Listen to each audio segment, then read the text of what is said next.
I think I will then put it off. I mean, in our national parliament that is not allowed, but I will do that here if we have such rules. It's much easier to communicate once it comes to the vote.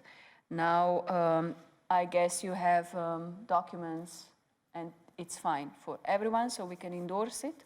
I'm very happy with the outcome, especially because we speak about a very important fund for managing migration in the next years to come.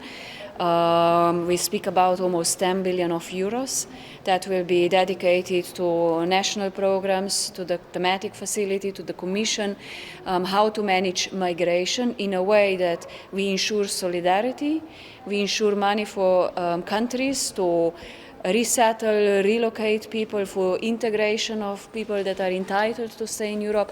And on the other hand, we also ensure funds available for countries to send people back if they are not entitled to stay in Europe. For the Parliament, it was a big achievement, especially because we will have a certain say to say.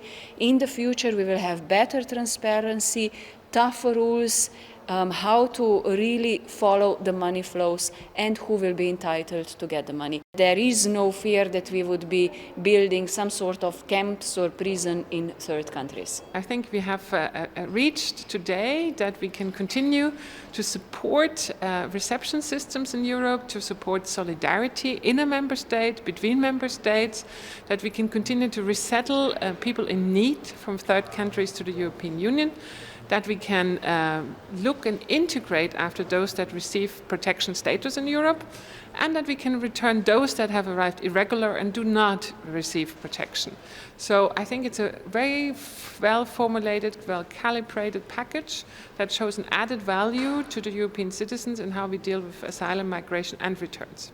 I think it's overall a good compromise, we hope, and we'll check this with the member states next week. But the important thing is we have now lay down the ground for the Asylum Migration Fund for the next funding period, which gives, I would say, the member states the money and the flexibility to, I would say, address the needs in these fields in the next 7 years.